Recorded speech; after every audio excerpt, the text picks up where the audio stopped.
Hello out there, everyone. James, if you're out there watching, this video is dedicated to you.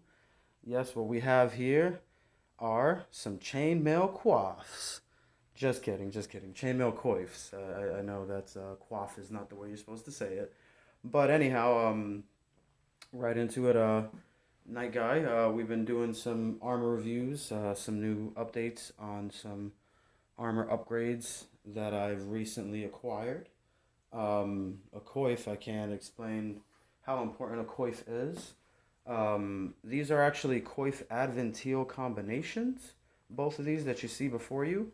Um, I don't know how accurate that was either, if the coif and the adventile were one piece. I think the adventile is normally a separate piece, and the coif, I believe, earlier periods, the coif was, one piece fastened into the halberd or chainmail shirt. And then I think separate Aventiles came later. I'm not sure if anyone knows in the comments what came first, the coif or the Aventile, or if they were a piece, one solid setup like this, or if they were separate. Please let me know. Either way, got two chainmail washer riveted coifs here. I love riveted washer chainmail. It's just about my favorite. One is blackened, one is not, and if you can see, got some rust setting in to show you that is the real steel there. Need to get some oil on that. But that is one of the things I love about chainmail. Rust doesn't really stop it. And when it does rust, it's not a pain in the butt to polish it up and, restore it. You just hit it with some oil. This one is blackened. I was kind of on the fence whether I like blackened chainmail or not because the black paint definitely pulls more sunlight in, definitely makes you a lot hotter. Not to mention, I don't know if blackened chainmail in this color was accurate. I'm not even sure if this color was accurate, but I would think it would look more like this, just base steel, more like a gray. What you tend to see in movies is the zinc plated chainmail. Which just, isn't accurate and doesn't even really make sense. I'll show you an example of zinc plated right here. You can see how that's a lot shinier than both of them. This is budded chainmail, but it's zinc plated. You see how it has a real shine to it. That's just probably not accurate. Real steel doesn't really look that way unless you add that zinc coating to it. If you can see here, some of this is getting tarnished on the front there. And I think that's starting to look more like what real steel would look like, kind of like a blackish gray. Anyhow, if anyone, has a good example or knows exactly, let me know in the comments as to the correct color of, medieval chainmail.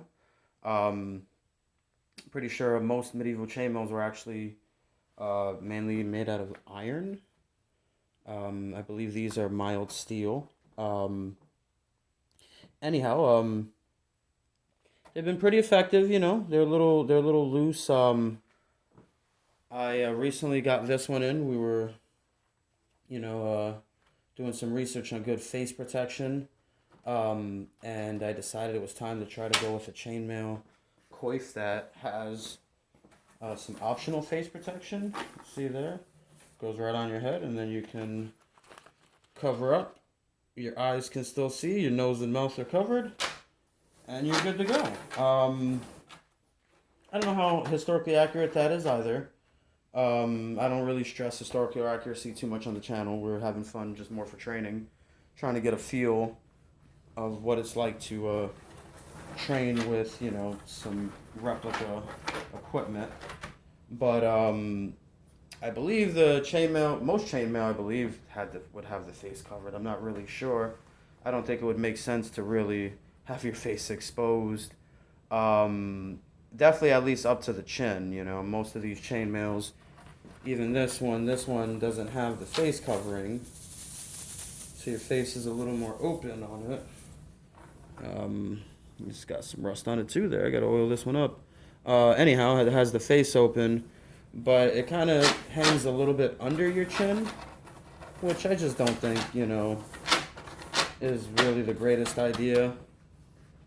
I'm not gonna complain too much. Like I said, I don't have the means or the finances to go for historical accurate every single time.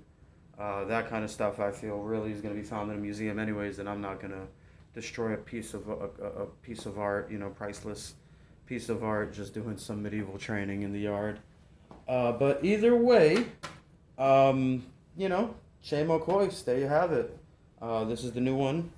I've used both of these already.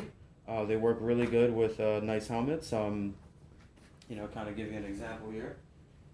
Take yourself your favorite helmet. I think the best helmets are from the earlier time periods, the Dark Ages, I guess, the Migration era, so to speak. I think those are the best helmets to go with this formation. See, right there, nice helmet right over the chainmail, and you're ready to go, or you could go with the more Viking aesthetic and throw it on this one. You'd have, decent face protection, neck protection, and head protection. Kind of reminds me of my chainmail dummies videos that I did. Chainmail dummies video that I did not too long ago. This is definitely one of my favorite setups for head, face, and neck protection. Let me know what you guys think. Thanks for joining us.